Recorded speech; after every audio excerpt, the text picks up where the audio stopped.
It's about 7 o'clock in the evening on Tuesday, May 2nd, 2023.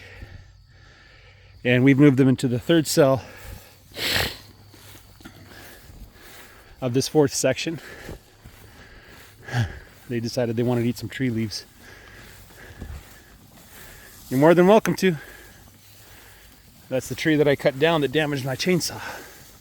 Need to get a new bar for it. Allergies, woohoo! I'm trying the don't take any allergy medicine, just bear it method of building up allergy resistance. I'm so much better this year than I was last year, and so much better last year than the year before. My wife and my kids, they take the allergy pills. I don't. When I was a kid, my parents took me in to get tested and treated for allergies, and what they did is they just inject you with the things that make you react, right? At least they did back in the 80s. So I figure the more I get exposed, the less reaction I'll get. And already it's like my wife and my kid are dying right now from allergies. That is, as you can tell a bull.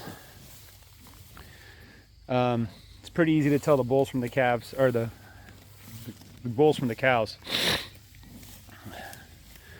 Bulls got dangly bits between their legs. I have to spell it out for you.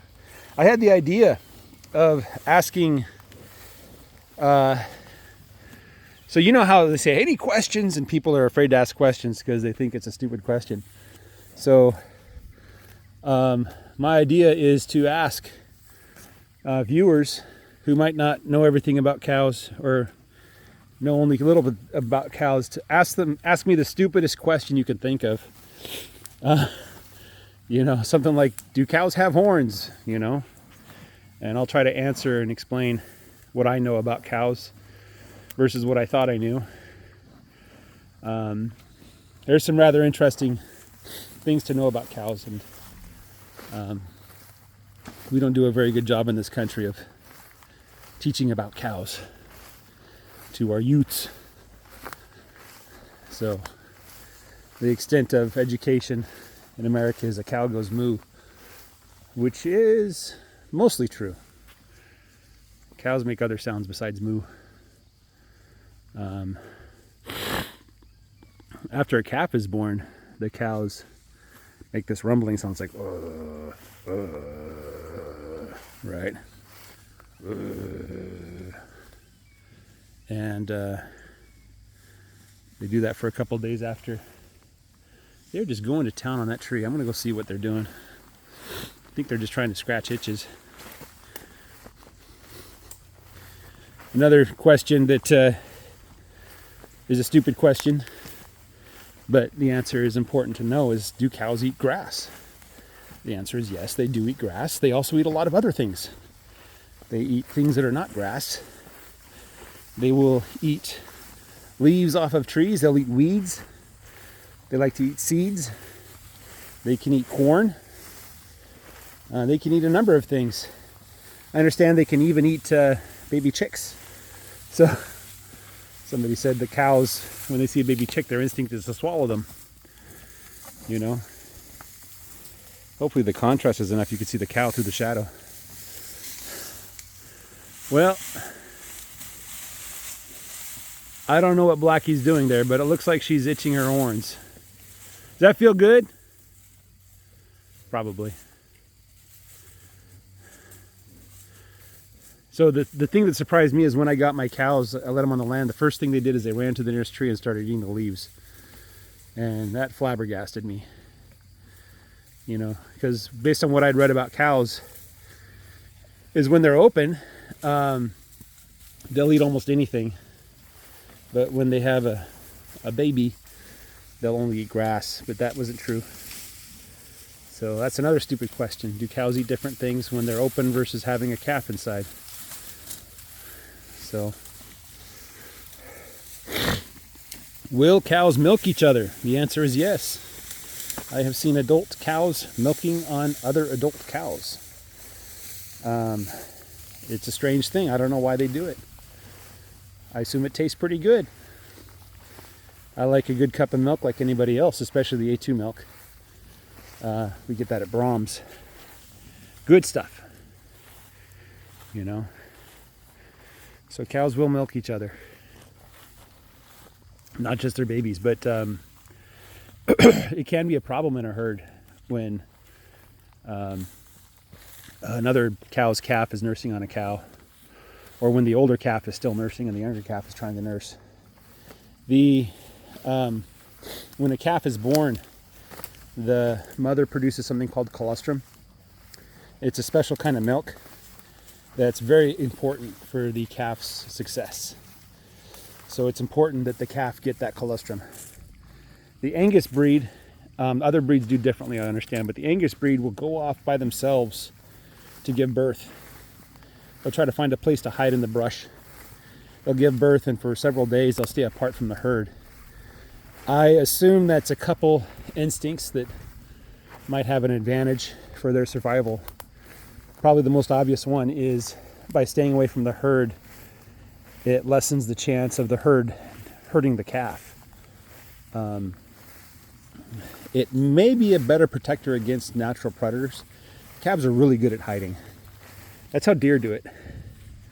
The baby fawns, they hide. And predators can't find them because they don't have a smell.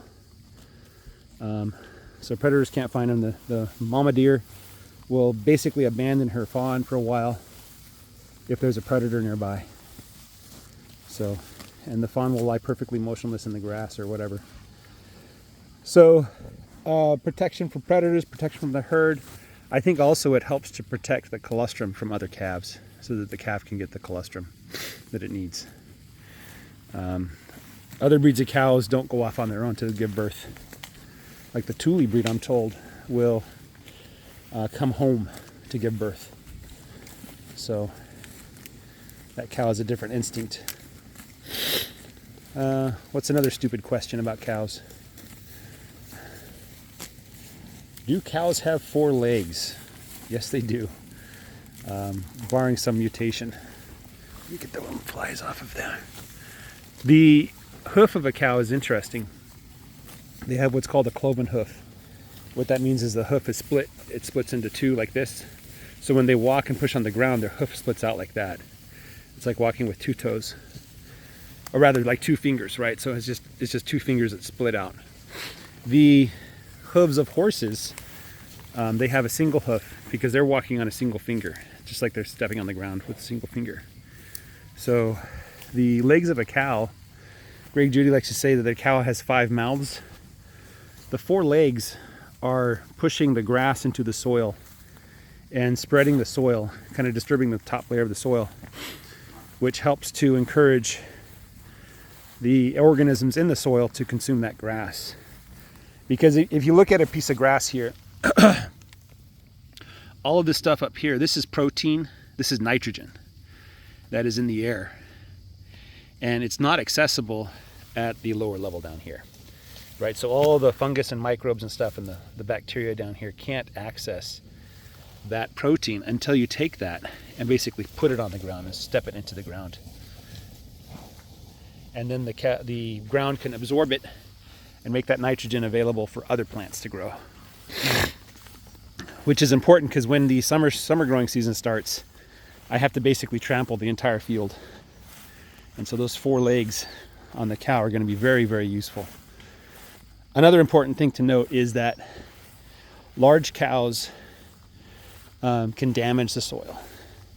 When the soil is especially wet, like it typically is in springtime around here and other parts of the country, the hooves can cause pugging, which is like deep holes in the soil, and that damages the soil. It takes a while for the soil to heal from that, so it's not ideal. So yeah, cows have 4 legs. I was pushing on that branch, it's dead. I think this whole tree might be dead. Nope, it's still alive. Oh, this grass is up to my waist. So yeah, ask stupid questions. What's the stupidest question you can think of about a cow? And I'll try to answer it, and hopefully you'll learn something new about cows. You know, as opposed to like, hey, you didn't even know that. You know what I'm saying? So there's a lot to learn. A fellow that's been doing cows for the past 20 years told me he's still learning. He's still trying to figure it out. So there's some brush of some sort. So lots of flies on these cows. I need to get I don't know what happened to the last package of wasps, parasitic wasps, but I should probably check to see if I accidentally left it out and if it's all dead or whatnot. Problem is I'm not gonna be able to find those patties in this grass. I don't know where the patties are. So that's gonna be a problem. Anyway, that's all I got for you today, guys. Hope you enjoyed it. Let's hear your stupid questions. Have a great day. Bye-bye.